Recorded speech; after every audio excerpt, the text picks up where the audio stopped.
Hello, and welcome to the Magic Lantern DVD guide for the Nikon D90.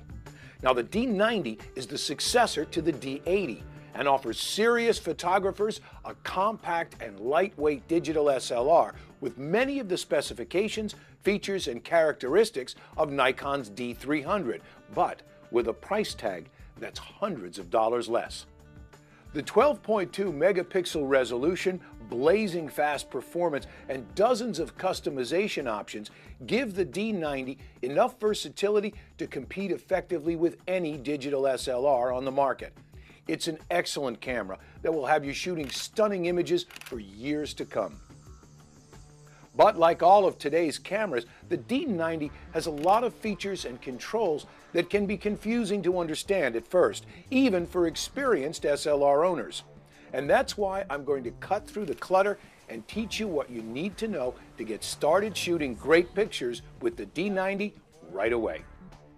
Now, I'm going to assume that you already have an understanding of basic photographic terms and concepts, because the purpose of this DVD is to focus specifically on how the D90 functions, so that you can choose the setup options and shooting techniques that will work best for you. Now, if you want to learn more about general photographic topics like composition, f-stop, shutter speed, and depth of field, then I suggest you watch the Magic Lantern DVD called Great Photos with your digital SLR. In it, I explain the basics of exposure, the differences among various types of lenses, tips for good composition, the use of creative exposure settings, and much more. Other resources you'll find helpful are the many great books on digital photography from Lark Photography Books. So let's get started, because we've got a lot of ground to cover.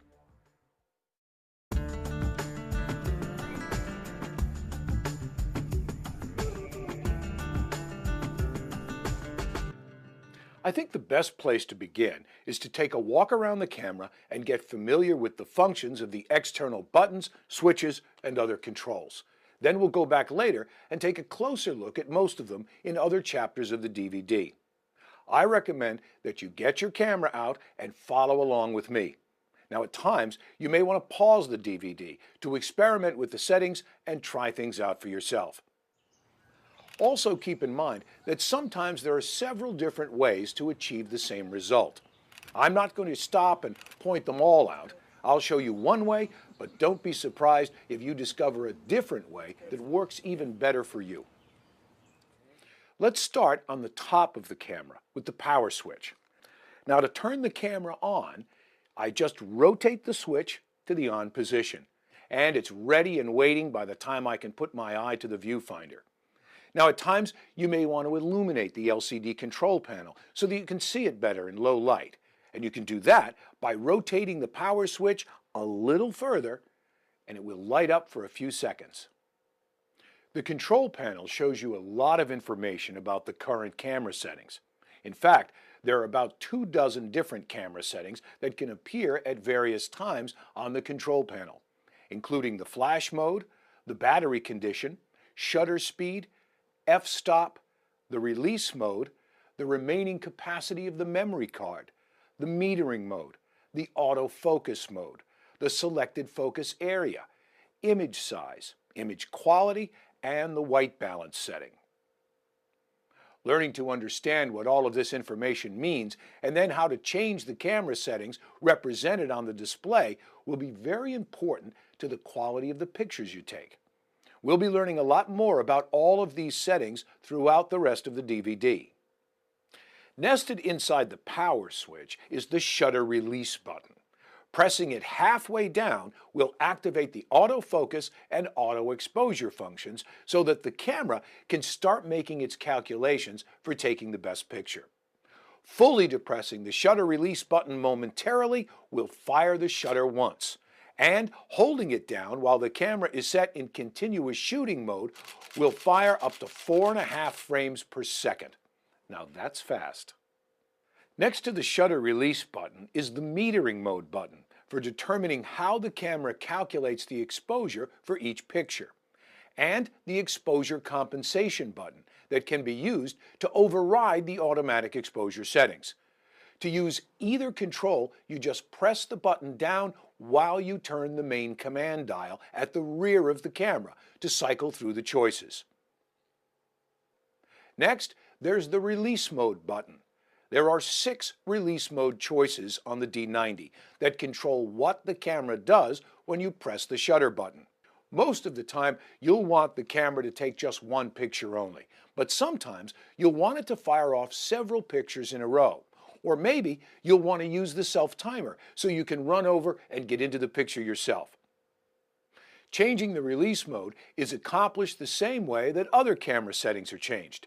You just hold the button down while you rotate the main command dial. The choices are single frame. This is the mode you'll use most often. The camera takes one photo each time the shutter release button is pressed. Continuous low speed. The camera will record from 1 to 4 frames per second, depending on how you've programmed its menu setting, while you hold down the shutter release button. The default speed is 3 frames per second. Continuous high speed. The camera will record up to 4.5 frames per second until you release the shutter button. Self-timer. Using the timer with the camera mounted on a tripod delays taking the picture by several seconds after you press the shutter button.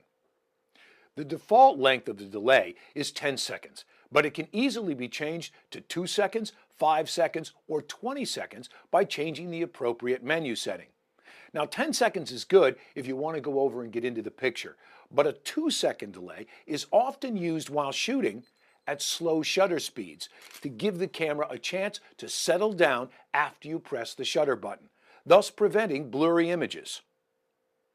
The final 2 release modes are delayed remote and quick response remote. Both of these require the use of an optional remote control for releasing the shutter without even touching the camera. The next button is for changing the autofocus mode. There are 3 choices for how the camera focuses the lens. They are auto select, single servo, and continuous servo. We'll talk more about each one of them later in the focus chapter. Over on the other side of the camera is the mode dial for selecting the camera's shooting mode. Now, the D90 has 11 different shooting modes that determine how the camera calculates the exposure, fires the flash, processes the image before saving it to the memory card, and even how the autofocus system works. The shooting modes range in complexity from fully automatic, where the camera controls everything, all the way to fully manual, where you have to do all the work yourself.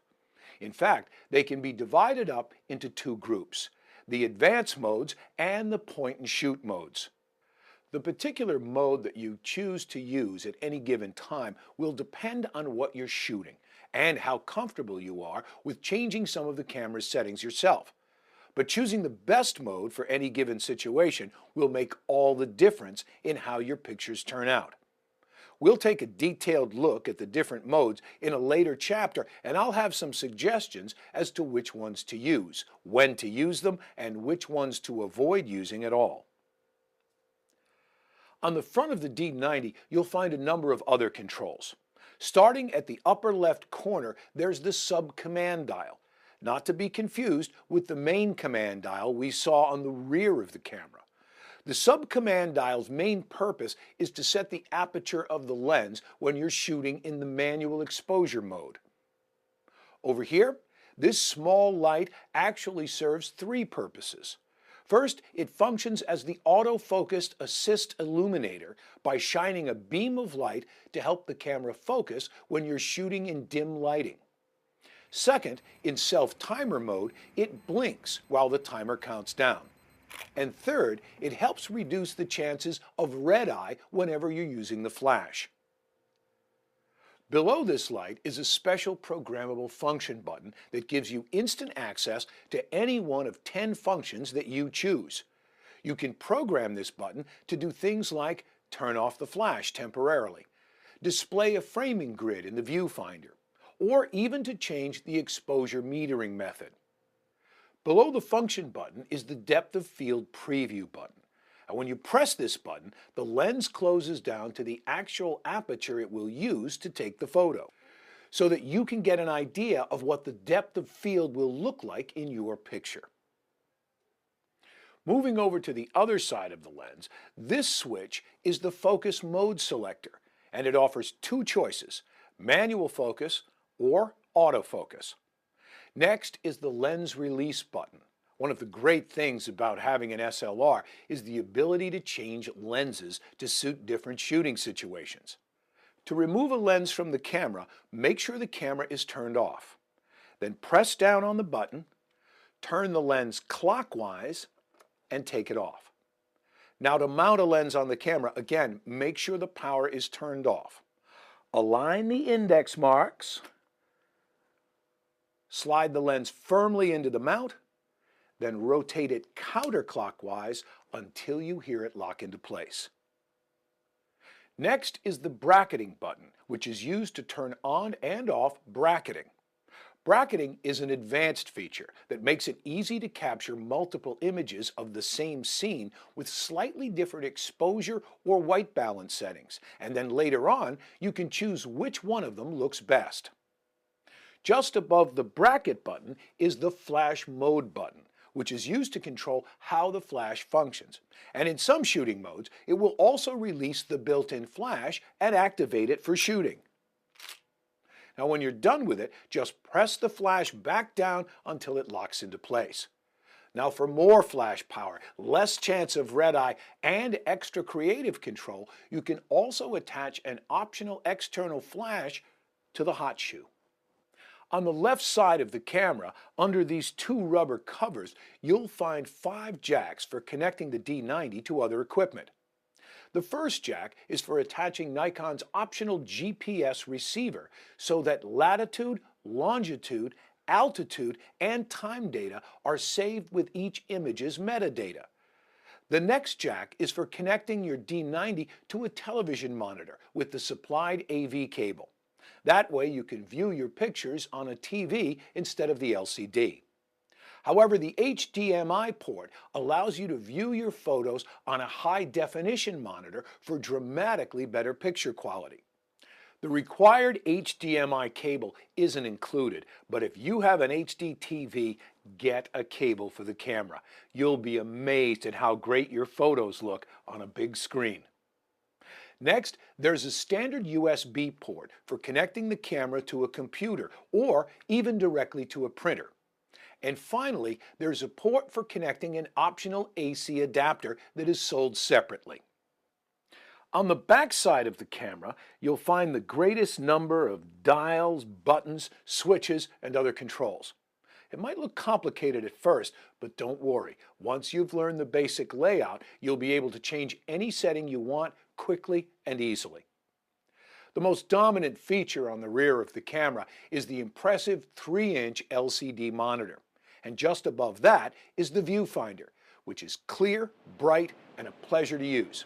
In fact, one of the best things about taking pictures with an SLR instead of a point-and-shoot camera is having a high-quality optical viewfinder.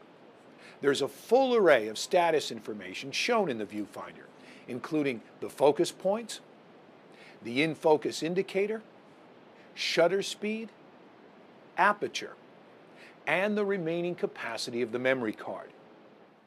Before you start shooting, you need to take a second to focus the viewfinder optics to suit your own eyesight.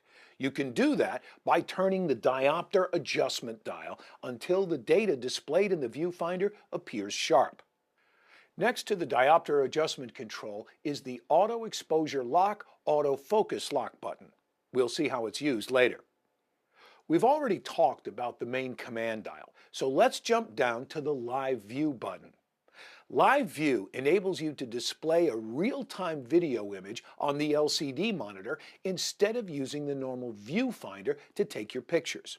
In fact, you can even use the Live View mode to record home movies with the D90 instead of still photographs. To turn Live View on, you just press the button and it's ready to go. But note that now the regular viewfinder is blacked out and can't be used at all while Live View is turned on. To take a picture, you just press the shutter button like you normally would. Now to get out of the live view mode and go back to using the viewfinder, simply press the live view button again. Next, there's the multi-selector switch that functions kind of like a joystick for navigating through the menus, viewing the images that are stored on the memory card, and also for controlling which of the focus points are selected in the viewfinder. I'll usually refer to these controls during the rest of the DVD as the 4 arrow buttons.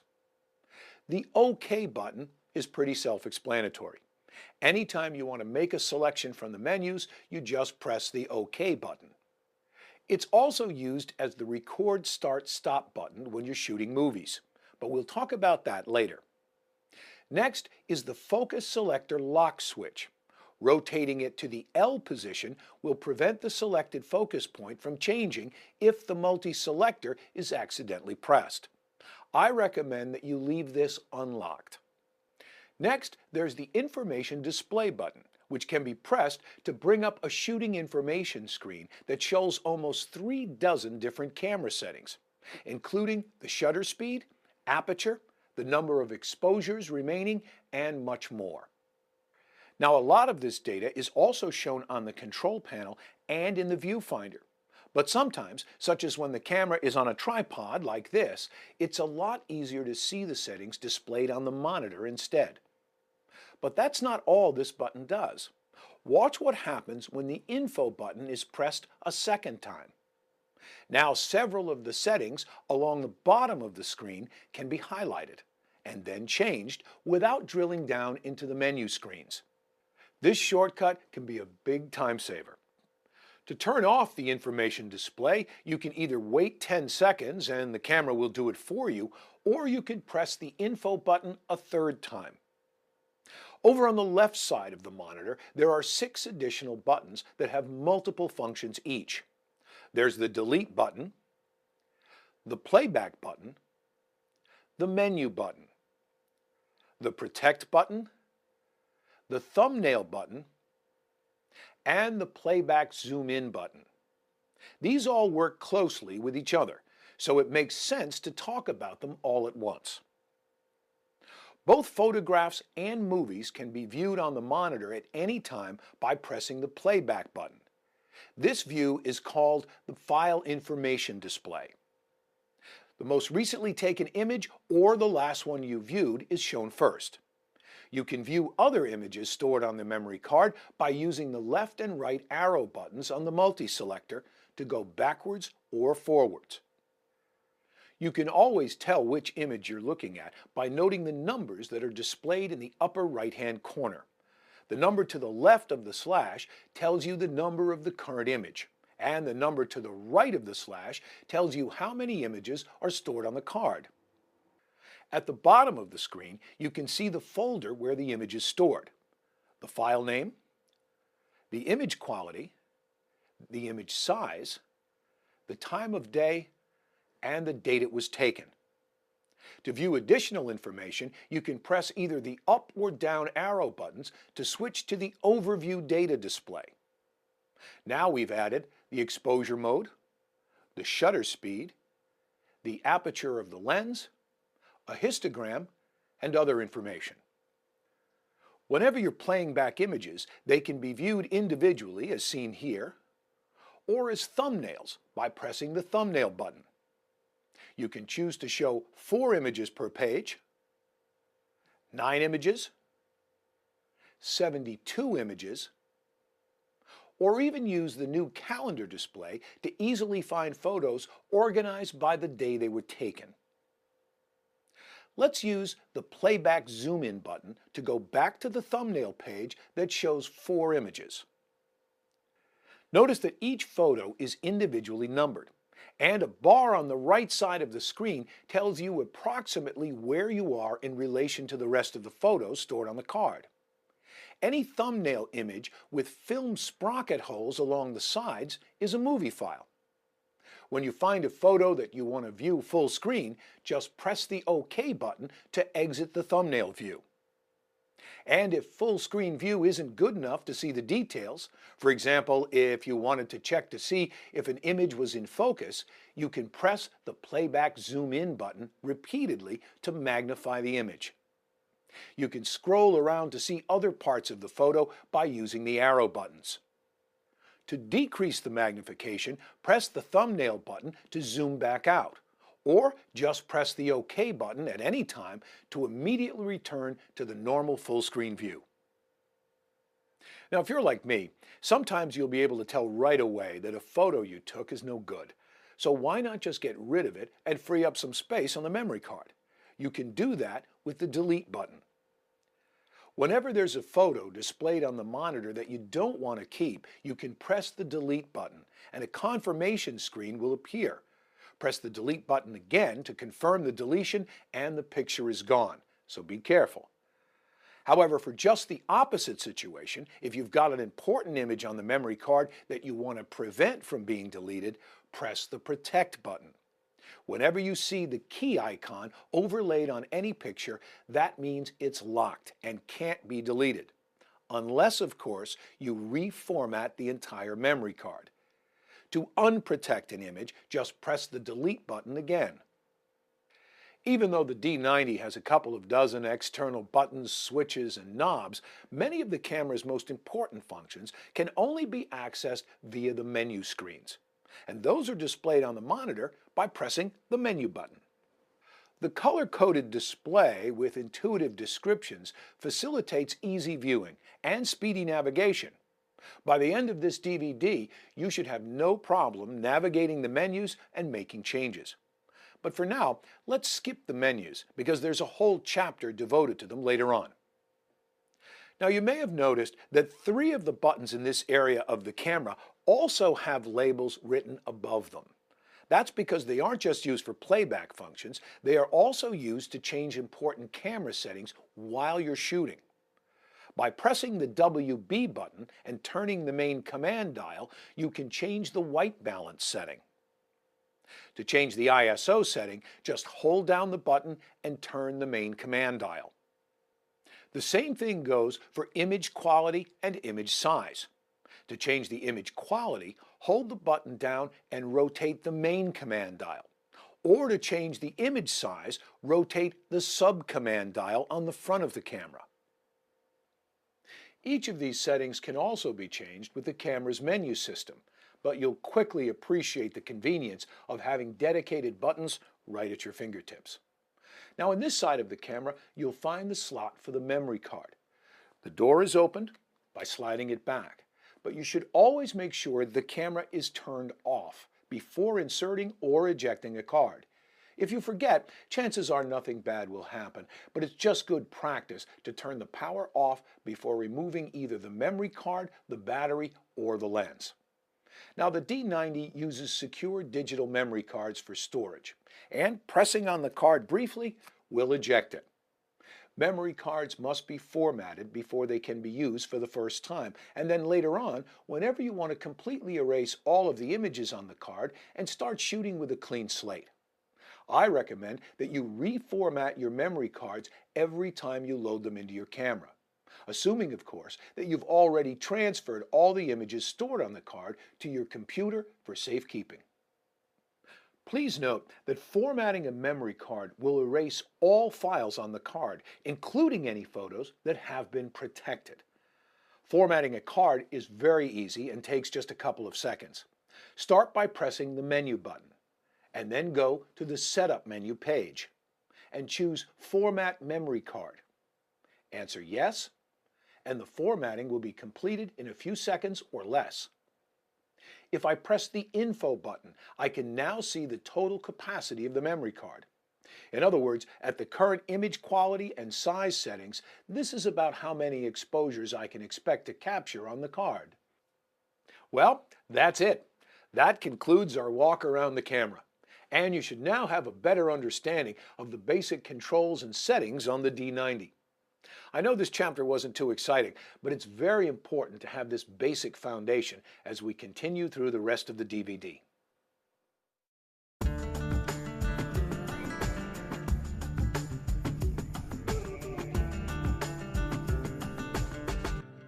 Like all digital SLRs, there are dozens of settings on the Nikon D90 that can only be changed by accessing the menus. Fortunately, the camera has a simple menu system that is very easy to understand. The menus have been divided into 6 main sections, each represented by an icon on the left side of the screen.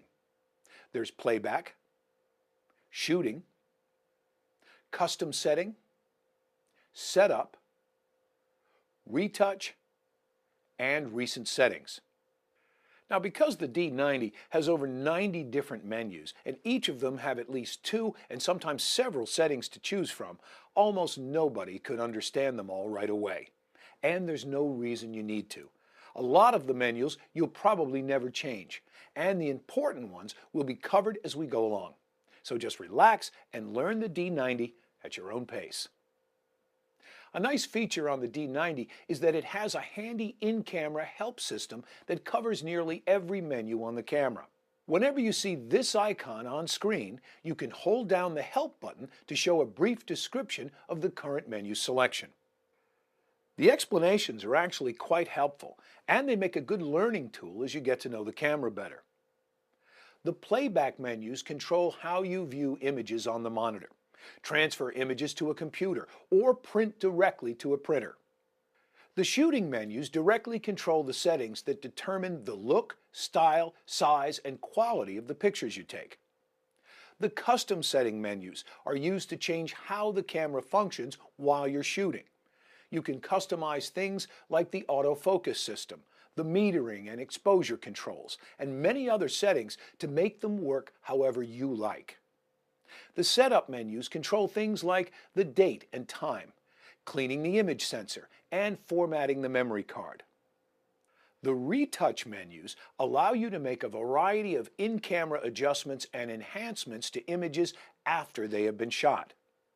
If you don't want to use a computer to edit your images, this is the next best thing. And you don't have to worry about damaging the original image because the camera automatically saves the retouch version as a new file. Delighting automatically brings out detail in shadows to enhance the overall exposure. Red eye correction automatically detects and compensates for the annoying red eye effect sometimes caused by the flash. Trim can be used to produce cropped versions of your images. Monochrome changes your images to black and white, sepia, or cyanotype. That means blue tinted. Filter effects tries to simulate the effect you'd have gotten if you had used a traditional glass filter on the lens of your camera when you took the picture. Color balance changes the overall hue of the image. Small Picture creates smaller versions of your pictures for easy emailing or posting on a website. Image Overlay merges a pair of selected RAW files to create a new composite image. Quick Retouch creates a modified image with enhanced saturation and contrast. Straighten allows you to level your picture if accidentally shot a little crooked. Distortion Control is an advanced function that can be used to correct lens aberration. And finally, Fisheye creates optical effects that are similar to shooting with fisheye lenses. The retouch functions are okay for times when you want to make some simple image adjustments, but either don't have time or don't want to be bothered with using a computer. Just don't make the mistake of thinking retouch will entirely eliminate the need for a good photo editing software program on your computer. Whenever you have a picture stored on the memory card that is a retouched copy of an original image, this icon is superimposed to remind you. The final menu page is called Recent Settings. Here you'll find a list of the last 20 menus that you've changed on the camera, sorted in the order that you most recently accessed them. In other words, whenever you make a change to any menu setting, its name is automatically added to the top of the Recent Settings list. These shortcuts are a handy way of getting quick access to your most frequently used menus without having to dig down through layers and layers of menus. You can think of the Recent Settings list as being like shortcuts on your computer desktop. Well, that's about all we really need to cover for the menus right now. The important ones will be covered later, and the rest are either self-explanatory or should only be changed by advanced users who already know what they do.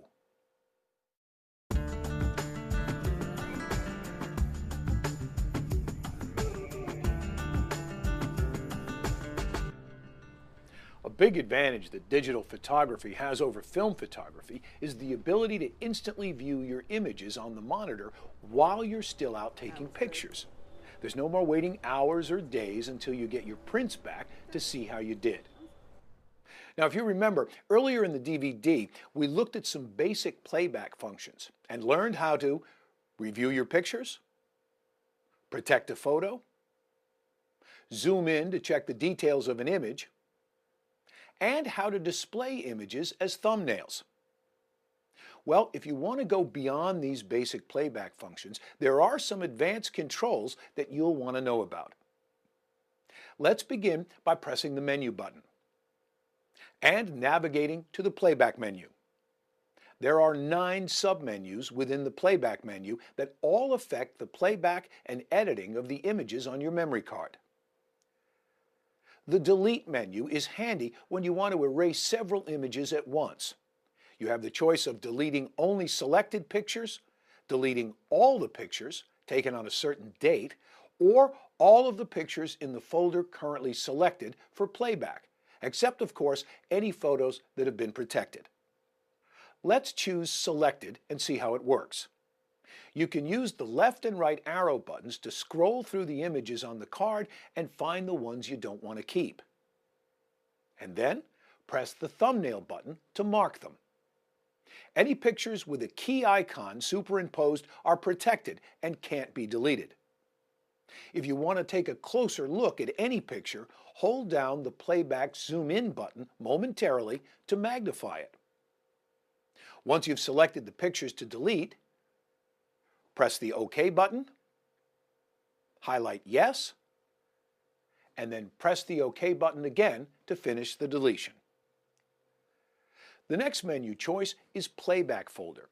With the D90, you can separate your pictures on the memory card into various folders to organize them by subject, date, location, or whatever criteria you choose. Then you can use the Playback Folder setting to designate whether you are playing back images from all the folders at once or just a selected folder. I recommend you change this setting to All, so that you are always viewing every picture that's stored on the memory card. If you don't, you increase the chances of accidentally reformatting a card that has pictures on it that you may have forgotten about. Images that are stored on the memory card can also be hidden from view. This function is handy when you only want to display certain images during a slideshow. Next, Display Mode is a very important menu to know about. Earlier, we took a look at the 2 basic playback display screens. There was this one, called File Information, and this one, called Overview Data. Well, there are 3 advanced playback display modes that you can turn on if you want them. Let's put check marks in all 3 of the boxes to turn them on, and then select Done to lock in the changes. Next, let's switch the camera out of the menu mode and over to the playback mode. Now, instead of just having 2 playback display screens to choose from, we have 5. There's File Information and Overview Data that we just saw a minute ago.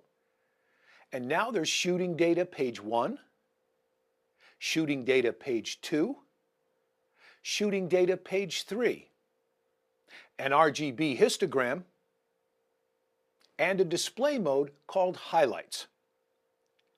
Notice the flashing white areas in the picture. That's called highlights, and it's the camera's way of warning you that part of your image is nearly pure white and therefore possibly overexposed. That's not necessarily anything to worry about, and depending on the subject of the picture, it might be perfectly acceptable. The camera is merely bringing it to your attention so that you are aware of it. When you see highlights flashing, sometimes you'll want to adjust the exposure settings and shoot the picture again to avoid overexposure. Now let's jump back to the playback menus again and continue going down the list. Image Review controls whether or not your images are displayed on the monitor automatically right after you shoot them. If you don't want them displayed, you can change this menu. When Rotate Tall is turned on, the camera will display vertical pictures resized and rotated on the monitor for easier viewing. Pict Motion is Nikon's name for creating an animated slideshow with synchronized music and special effects. You have 5 different choices for background music and 5 different choices for how the pictures transition from one to the next. Here's an example. Pict Motion really looks great on a high-def television, but I'll leave it up to you to experiment with the different creative choices and discover for yourself how they differ. Notice that even movie files on the card are integrated into the show. Next, the slideshow menu offers an alternative way to play back images as an automated sequence, but without the razzle-dazzle of Pict Motion. The interval that each frame is displayed can be adjusted from 2 to 10 seconds, and that's the only customizable setting. I like Pict Motion and Slideshow because they provide an easy way for me to share my photos with friends and family without the need for a computer and special software. It transforms the camera from being just an image capturing device into a portable media player. The next menu, Print Set, allows you to print your photos directly to a compatible printer. But if you want better results, I suggest that you transfer your photos to a computer first, do some touch-up work, and then print them out. The final playback function I want to tell you about is the OK button. Whenever a picture is displayed on the monitor, you can press the OK button to jump straight to the Retouch menu. So if you find yourself using the Retouch menu often, this shortcut can save you a lot of time.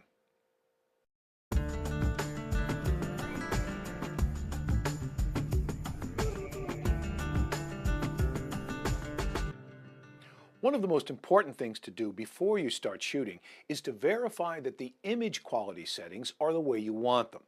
If you shoot with the wrong settings, well, there might not be much you can do to fix the problem later. The D90 can record images with a number of different quality settings depending on your needs. Let's start by going to the Shooting menu and choosing Image Quality. There are 7 options to choose from. You've probably already heard the terms JPEG and RAW to describe the 2 main types of files that are recorded with digital cameras. In fact, you can set up the D90 to record either one or even both of them simultaneously if you'd like. In other words, with any of these 3 choices, you can have the camera save 2 files every time you trip the shutter: a JPEG file and a RAW file. So what's the difference between them? The RAW file format is digital photography's equivalent of a negative in film photography. It contains untouched raw pixel information straight from the camera's image sensor. So the advantage of the RAW file is that it offers you maximum control for image editing and making corrections later on the computer. But that's also the disadvantage, because RAW files will always require extra work before they can be used. On the other hand, JPEG is the worldwide standard for digital images, and it's the most popular and compatible format. It provides excellent quality and it's easy to work with. Files are immediately ready for viewing or printing with no further processing. For the photographer who wants to spend more time behind the camera and less time at the computer editing, JPEG is probably the best format to use. During the rest of this DVD, we will only be shooting JPEG files, and there are 3 choices for JPEG quality: Fine, Normal, and Basic. The difference among the 3 choices is the level of compression that will be applied to the image. All digital cameras compress JPEG images before storing them on the memory card, so they take up less space. The higher the compression, the more pictures you can fit on a memory card. But the trade-off of higher compression is a noticeable drop in picture quality. Fine has the least amount of compression. and so therefore offers the best quality.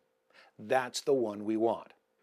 You should almost always shoot with the image quality set to fine. Now the next decision is to choose an image size. Image size is measured in pixels, and the greater the number of pixels, the better the image quality will be. On the D90, large images are 12.2 megapixels, medium images are 6.9 megapixels, and small images are 3.1 megapixels, which is still pretty big. But the large setting is almost always going to be the best choice. After all, the camera's high resolution is one of the reasons you bought it. My philosophy has always been that if it's worth shooting right. You can always make a large file smaller, but you can't make a small file bigger without a significant loss of quality. So, at this point, we've set the camera to record images with the JPEG fine quality setting and the large file size. That should really be your default settings for almost anything you shoot. However, there are a few advanced controls that can be used to further fine-tune the quality and style of your images. As I said earlier, there are 11 shooting modes on the D90, and we can divide them into two groups: the advanced modes and the point-and-shoot modes. We'll talk more about these modes later in the next chapter, but I wanted to remind you about them now because the next picture quality settings I'm going to show you are only available in the 4 advanced modes.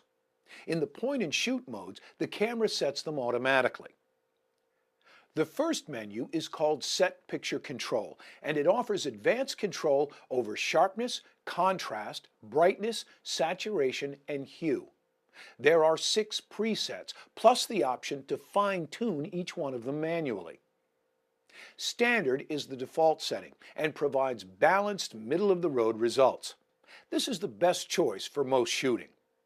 Neutral offers minimal in-camera processing and is the best choice if you will be extensively retouching your photos later on the computer. But if that's the case, you might want to consider shooting RAW instead. Vivid provides stronger, more vibrant primary colors. Monochrome reduces the color saturation to 0 so that you can take photos in black and white. Portrait lowers contrast and softens the sharpening to smooth out skin texture and hide minor blemishes. And Landscape is designed for outdoor shooting. So which of the 6 picture controls do I recommend you use? Well, that depends on you. If you're the kind of person who is going to load the images into your computer and do some image enhancements, such as sharpening and contrast adjustments, before you print your pictures, then I suggest either leaving it on standard or neutral. But if you plan on printing directly out of the camera, or if you simply don't want to be bothered with making adjustments on a computer, then go ahead and choose the setting that seems to go along best with whatever you're shooting. Vivid is my favorite setting if I'm not going to be editing on the computer. Another menu that is only available when you're using one of the 4 advanced shooting modes is called Active D-Lighting. Active D-Lighting attempts to preserve details in highlights and shadows, thus creating images with an improved contrast range. There are 4 levels to choose from that will control how strongly the effect is applied: plus off, and of course automatic. Because the results of these settings are all subjective, I'll leave it up to you to do some experimenting of your own to see what looks better to you. But this is one of the few settings on the D90 that I actually leave on auto. Now, as handy as all this in-camera processing can be, in my opinion, the best approach is not to go too far with it. Keep the image manipulation to a minimum and instead use an image editing program on your computer where you have much more control. Plus, on the computer, you can easily undo anything that you don't like. As with any digital camera, once the D90 processes your photos internally, you've got to live with the results, whether you like them or not. The final thing I want to cover in this chapter is dust. One hazard of removing the lens from any digital SLR is that it exposes the inside of the camera to dust that could show up later as specks on your pictures. Fortunately, the D90 has an effective anti-dust system to fight this problem. But unfortunately, Nikon has it turned off by default. So, let's go turn it on. Press the menu button, go to the Setup menu page, and choose Clean Image Sensor. If you suspect that you've got a dust problem right now, you can set the camera down, sitting upright on a level surface, and choose Clean Now. The camera will vibrate the filter in front of the image sensor briefly to shake off any dust, and hopefully that will fix the problem. But if you're like me and change lenses all the time, thus increasing the chances of getting dust into the camera, I suggest that you choose one of these three options for routine automated cleaning of the sensor. It's not 100% perfect, but at least it improves the odds of fixing a dust problem before it's too late. You can have the camera clean the sensor at startup, at shutdown, or both. I prefer clean at startup, but the choice is yours.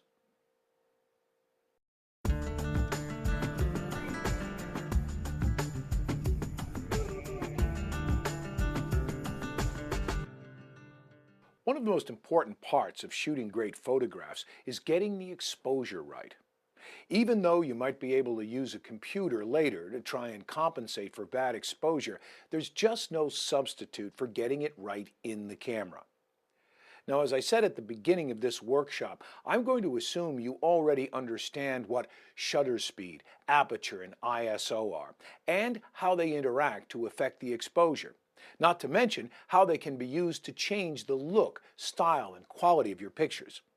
But if you feel like you need more information, let me again recommend the Magic Lantern DVD called Great Photos with Your Digital SLR, or any of the general digital photography books published by Lark Books. I like to explain exposure by breaking it down into three parts.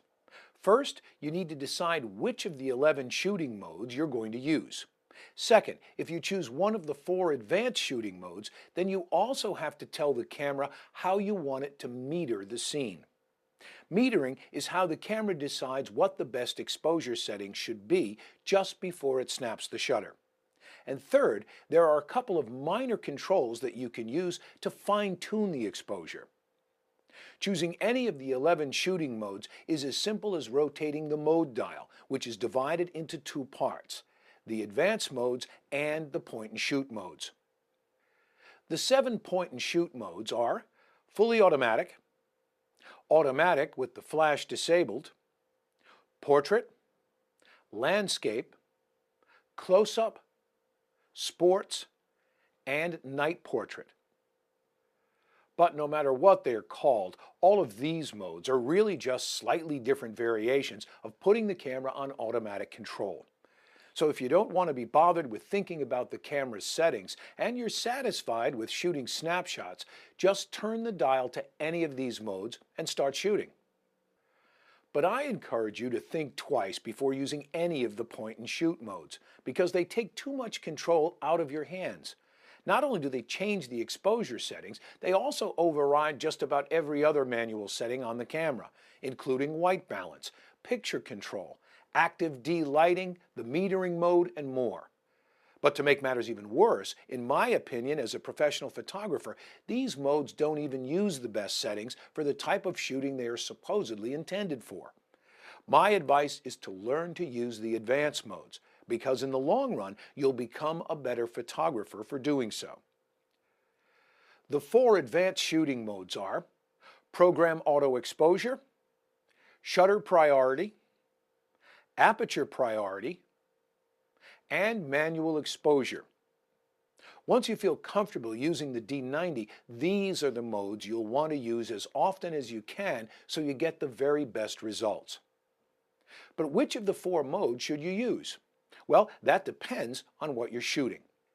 If you're confident in your ability to set your own exposure and you want complete control, choose Manual. The manual shooting mode is the only one that gives you full control of shutter speed, aperture, ISO, and flash. It's entirely up to you whether the exposure is good or bad, so I don't recommend this mode unless you are a very experienced photographer. An easier mode to use is aperture priority. If controlling depth of field is important for your picture, choose aperture priority. For example, you'd probably want a small aperture for landscape shooting so that everything is in focus, and a large aperture for shooting a portrait so you can limit the depth of field. My second favorite mode is shutter priority. If controlling the shutter speed is important for your picture, then choose shutter priority. For example, you'd want a fast shutter speed, over 1,000th of a second for fast-moving action, and a slow shutter speed, under 1 second for special effects like this. However, if you're new to photography, or for times when you don't want to bother tinkering with the camera's exposure settings, you can choose Programmed Auto and let the D90 set the exposure for you. The difference between Programmed Auto and the point-and-shoot modes is that you still have manual control over most of the other advanced settings. I almost always shoot with either aperture priority or shutter priority, so that the camera is giving me some help, but I'm not letting it take over total control.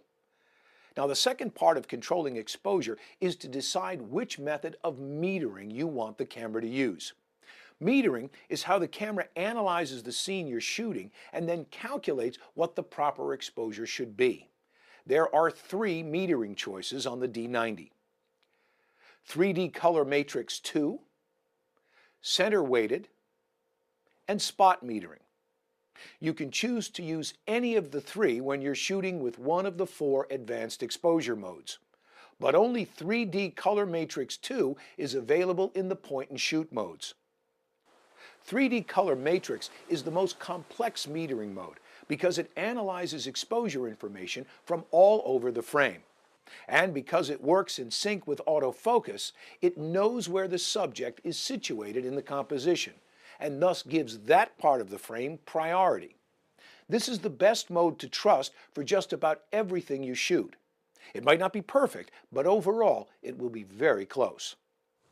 Center-weighted metering measures light from the entire frame, but places the greatest emphasis on a circular area in the center. Sometimes it might be an okay choice when the main subject occupies the center part of the frame, but usually you'll be better off with sticking with 3D color matrix. Spot metering is an advanced mode that only measures light from a very small area of the frame and ignores everything else in the picture. Because it's so precise, this is the most difficult metering mode to use, and it takes some practice to get it right. So, let's review.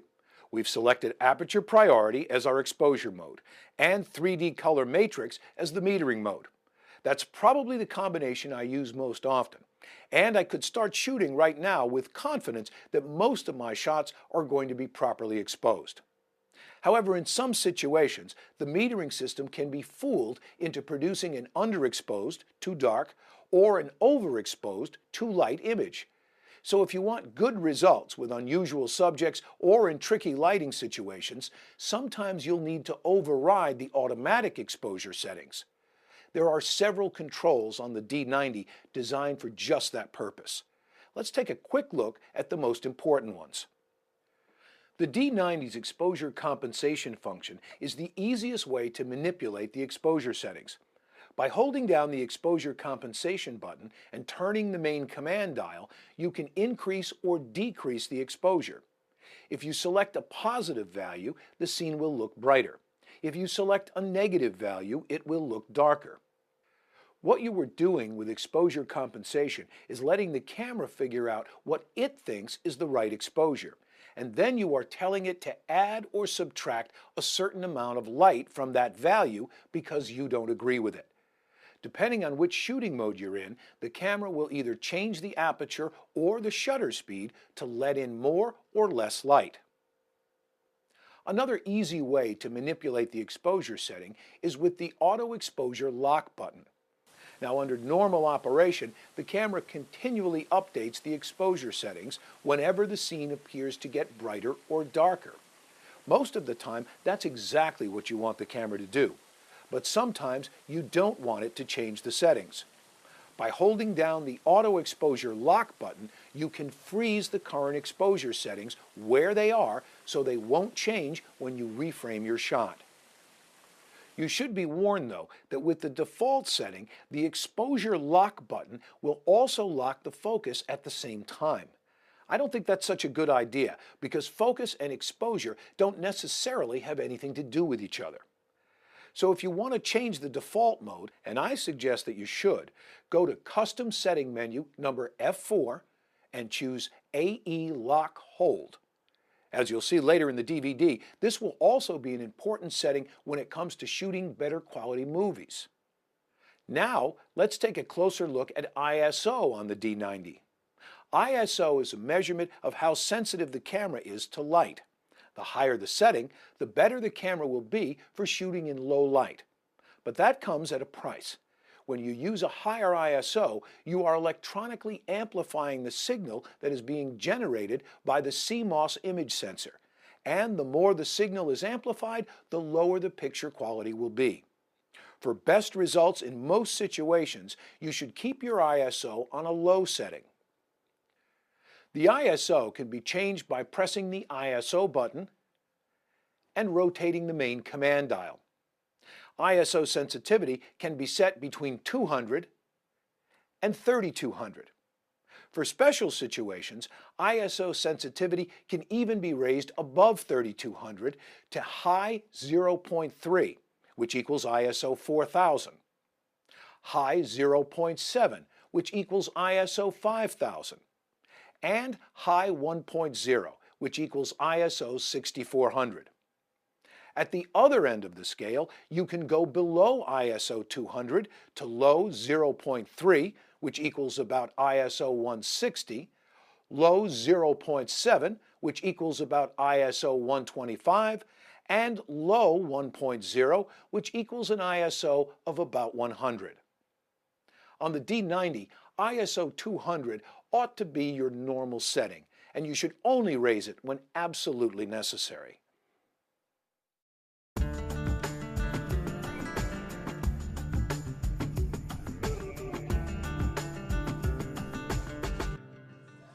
Obviously, sharp focus is a critical aspect of taking great photographs. With point-and-shoot cameras, you never have to think about focus. But with an SLR, you have total control over focus for really professional results. But it takes a little effort and some skill. The D90 lets you choose either autofocus or manual focus via this switch on the front of the camera. When the switch is in this position, you must do all the focusing yourself by turning the barrel of the lens. Flipping the switch to the AF position puts the camera into autofocus mode, and now it will focus automatically when the shutter button is pressed halfway. In fact, you actually have 3 different choices for autofocus mode. When you hold down the AF button on the top of the camera and turn the main command dial, you can cycle through the choices: Auto Select, Single Servo, and Continuous Servo. So how do they differ? In single servo mode, the camera sets the focus only once, when the shutter button is first pressed halfway, and then stays locked regardless of whether the camera or the subject moves. This mode is best for landscapes, posed portraits, or any other stationary subjects. In single servo mode, the shutter won't release until the lens has finished focusing. In continuous servo mode, the camera continually adjusts the focus as long as the shutter button remains pressed halfway down. Not only is this the best mode for moving subjects, especially sports, it's usually the best choice for all situations. The third mode, Auto Select, is a hybrid of the other 2. In this mode, the camera decides which of the other 2 modes to use, depending on what it thinks you're shooting. I don't recommend this mode because the results can be unpredictable and hard to control. So let's go back to continuous servo and choose it as the focus mode because it's the setting I recommend for almost all of your photography. But we're not ready to start shooting yet. Now that you've selected the autofocus mode, there's another decision that needs to be made. You also have to tell the camera which area of the frame you want the camera to focus on. For example, in this shot, do we want the camera to focus here, here, or just let it decide automatically which is best? The part of the frame that the camera focuses on is called the active autofocus point. There are 11 autofocus points on the D90, and whatever is behind the active focus point, or points, is what the camera is going to focus on. Now you can either let the camera select the active focus point automatically, or you can choose it yourself, and that's what I recommend you do. Otherwise, you are giving up control over where the camera is going to focus. Keep in mind that the camera doesn't know what you're taking a picture of, so how will it know where to focus if you don't tell it? There are 4 options for autofocus area mode on the D90, but you've got to go into the menus in order to change the setting. There is no external button on the camera body for setting the autofocus area mode. But that's okay, because this is a setting that you probably won't change very often. First, press the menu button and navigate to Custom Setting menu number A1. Here are the 4 choices. Single point offers the most precise control, and this is the mode that I recommend you use 100% of the time. With this mode, the camera will focus on the part of the picture that is directly behind whichever one of the 11 focus points that you choose. You can easily change the active focus point at any time by making sure the focus selector lock is in this position, and then using the arrow buttons to highlight a different focus area with the multi-selector. I like this mode because it gives me exact control over which part of the frame I want to be in focus. I don't have to worry that the camera is going to focus on something I didn't intend. You can think of it as being like crosshairs in a gun sight. I put the focus point over the target, and then the camera will focus on it. It's that simple. The other options, dynamic area, auto area, and 3D tracking, don't provide the precise control necessary for taking creative photographs. If you let the camera decide on its own, it might be wrong as often as it's right, especially when the subject isn't dead center in the middle of the frame or the closest object to the camera. As you see, accurate and creative focusing involves more skill than just pointing the camera and letting it do all the work. If you try to get away with that kind of approach, you'll be very disappointed with the results. I encourage you to get out and practice. Experiment with the different settings. Try tracking moving targets like cars, kids, and pets. The more you practice, the better you'll get.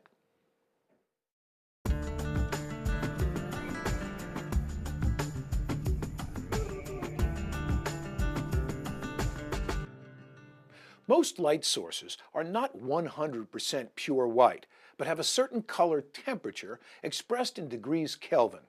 The human eye adapts very quickly to these color temperature variations, so the differences are nearly imperceptible. But your camera isn't that smart. You can help avoid results like this or this by selecting the correct white balance setting on your camera and thus giving your images more accurate color reproduction. The D90 has 9 different white balance settings to choose from. Now, as we saw earlier, the mode can be selected by holding down the white balance button while rotating the main command dial to cycle through the choices. Or it can be set with the shooting menu. Let's use the menu this time. Automatic is the simplest setting to use and, not surprisingly, offers the least amount of control. Out of all the white balance choices, this is the one you shouldn't ever use because it provides the most inconsistent results. Incandescent can sometimes be the best setting if you are shooting indoors under regular household lighting. Fluorescent is designed to be used when your primary light source is ordinary fluorescent lighting that has a slightly greenish cast to it. Direct sunlight is for shooting outdoors on sunny days. Flash is almost always the best choice whenever you're shooting with either the built-in flash or an external flash. Cloudy can be used for shooting on overcast or mostly cloudy days. Shade is designed for use outdoors when the main subject is in the shade. K, or choose color temp, lets you specify an exact color temperature in degrees Kelvin for the white balance. You can choose from 31 temperature settings that range from 2500 K to 10,000 K. But unless you have a thorough understanding of white balance, you should probably avoid using this mode. Preset Manual is the final choice, and it's the one I recommend that you use most of the time, because it offers the only way to set the camera's white balance accurately. Why? Because it's the only one that actually measures the color temperature of the current lighting situation and adjusts the camera to match it. If you use automatic, the camera is just making an educated guess. If you use one of the other presets, you're just putting the white balance value in the right ballpark. You aren't actually setting the camera for the exact lighting conditions as they truly are at that time and location. Do all cloudy days have the same look? No. Does a sunny day have the same color of light at noon as it does at 6 in the evening? No. That's why I almost always set my white balance manually. I'm going to show you how to set a custom white balance with the D90. And it's so easy to do that I hope you get in the habit of doing it every time you go out to shoot, and then again when you move to a new location or when the lighting conditions change. It's not unusual for a professional photographer to set a custom white balance several times a day. First, place a white card under the same lighting that will be used for the subject of your photograph. Even a piece of bright white photocopy paper will work. Next, set the exposure mode to aperture priority. Press down the white balance button and rotate the main command dial until preset is displayed. Release the white balance button briefly and then press it down again and hold it for a couple of seconds. The preset icon will start to blink. Now frame up the white card so that it fills the viewfinder, making sure that the card is lit by the same light as the subject, and press the shutter release button. No photo will be taken, but the camera will measure the color temperature of the light striking the card and adjust the white balance to match it perfectly. If the camera was able to get a good white balance, good will be displayed on the control panel. And now you're ready to start shooting with a white balance that's perfectly matched to the current lighting situation. Now, how long did that take? 15 seconds? That's a lot easier than trying to fix your pictures later on the computer.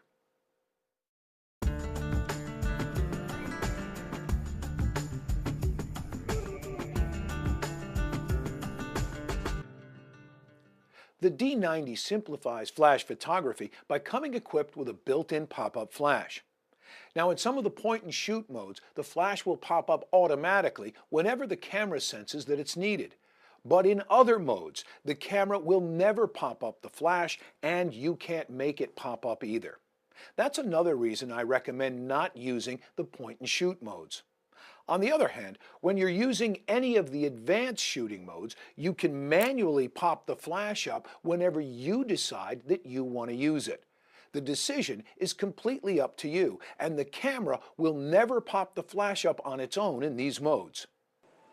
Now, I wish that I could say that flash photography was just as simple as popping up the flash and shooting away, but it's not. You also need to choose a flash mode. The flash mode is what determines how the flash is fired when you take a picture. If you hold down the flash button and rotate the main command dial, you can cycle through the 5 choices. But not all choices are going to be available in all the exposure modes. Right now, my camera is set for aperture priority. This icon means fill flash, and it's what I consider the normal mode for the majority of situations where I feel a flash is needed.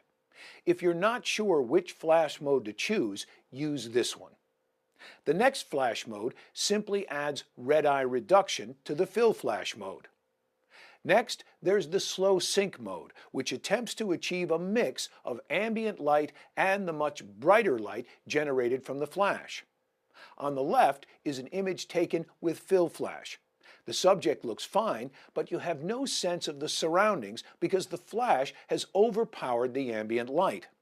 On the right, we see what happens with slow sync. The camera was able to capture the subject along with the surroundings for a more natural look. The next mode simply adds red eye reduction to slow sync. And the final mode is called rear curtain sync. You might also see the word slow displayed with it, depending on the shooting mode you've selected. In this mode, the flash fires just before the shutter closes instead of when it first opens. When combined with a slow shutter speed, you'll create a streak behind a moving subject, with the subject frozen at the end of the frame, providing a great sense of motion. If you would like to know more about using flash with your D90, I recommend getting a copy of the Magic Lantern Prism Guide's Nikon AF Speedlight Flash System. It offers comprehensive information on using Nikon's creative lighting system.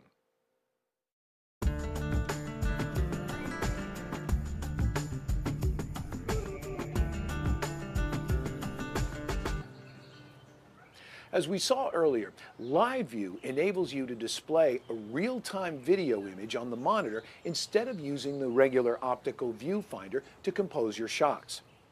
Now, I'll admit that Live View can sometimes seem more convenient when the camera is mounted on a tripod, but I don't recommend it for routine handheld shooting because it simply makes the camera too awkward to aim and hold steady. You know, the D90 is not a tiny point-and-shoot camera. It's an advanced SLR with an extremely high-quality optical viewfinder, so use it. But for those rare occasions when it does make sense to use Live View, you can turn it on by pressing the Live View button, and it's ready to go. To take a picture, you just press the shutter button. Another disadvantage with using Live View, besides making the camera hard to handle, is that autofocus isn't as fast or as accurate. And that delay, as the camera tries to focus, will really slow you down in some shooting situations, and could result in missed shots. Even Nikon warns in the owner's manual that there are about a dozen different situations where autofocus simply won't work very well during Live View. Although you can change the focusing mode for Live View by going to menu number A7 and choosing a different mode, it doesn't help. In my experience with the D90, even the new face detection mode is completely unreliable. My advice, if you must use Live View at all, is to leave this setting on wide area and hope for the best. But don't take my word for it. Try the different settings and see what you think works best for you. The Nikon D90's D-Movie mode is without a doubt the camera's most unique feature. Compared to tiny point-and-shoot cameras and cell phones that shoot video, the D90 delivers improved picture quality and dozens of lens options to stretch your creative wings. One thing I really appreciate about video from the D90 is that there are no tapes to transfer. And unlike the current crop of tapeless video camcorders, the video files that the D90 records are not an incompatible format. They're just regular AVI files, almost the video equivalent of JPEG files. The video clips are easy to watch using Windows Media Player, Apple QuickTime, and most of the popular video editing programs. Whenever you're in Live View mode, you can press the OK button to begin recording a movie.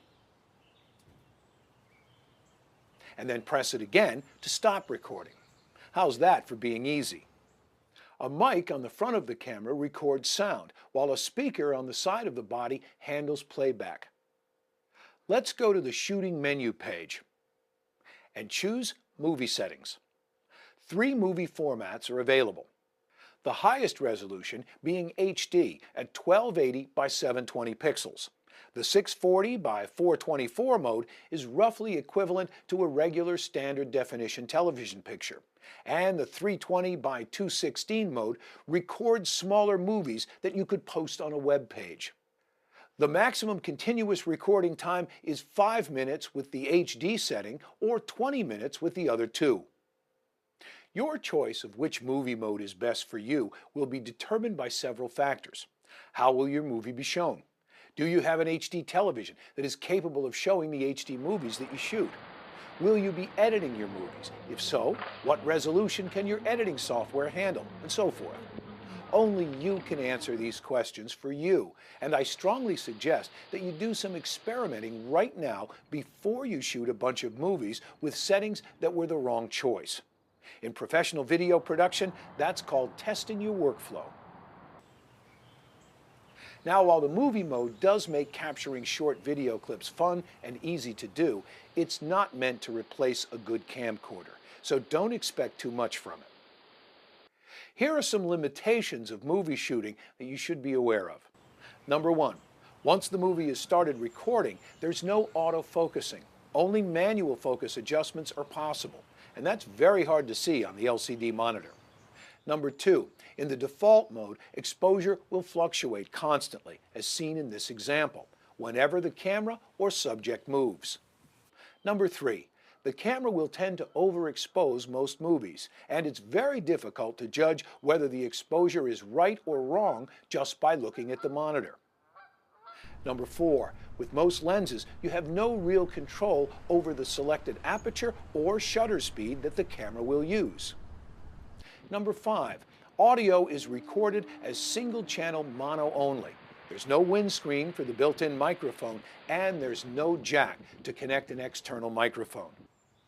And number six, video is always recorded at 24 frames per second, rather than the more traditional 30 frames per second you're used to seeing on TV. So any motion in the picture might look a little jumpy to you. Here are a few tips to get you started off on the right foot shooting movies and overcome some of the challenges I just mentioned. Number one, whenever possible, switch the camera and lens over to the manual focusing mode. Use the optical viewfinder to focus on your subject because it's a lot easier to see what you're focusing on. Then, turn on live view and then start recording the movie. Number two, when live view is turned on, you can use the playback zoom in and thumbnail buttons to electronically magnify the image on the screen to help with focusing.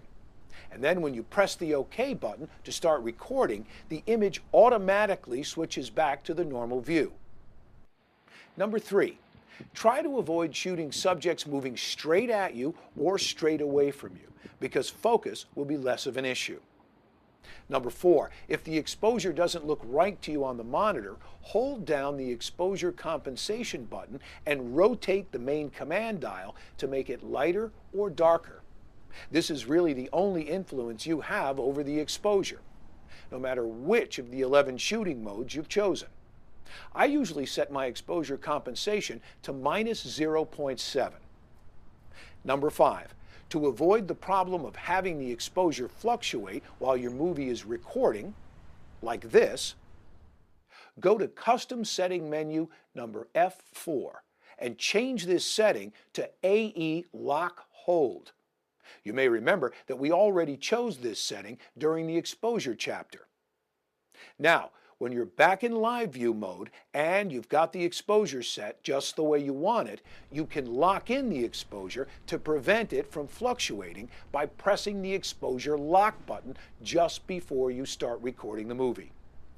This icon down here reminds you that the exposure is locked and won't fluctuate like it normally would. So those are just a few easy-to-follow tips to make your movie shooting more successful if you want to try and get high-quality results.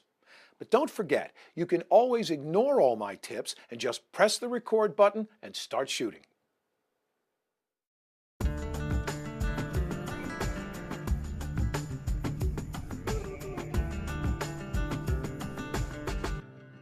Over the course of this DVD, we've taken an in-depth look at the most important features of the D90.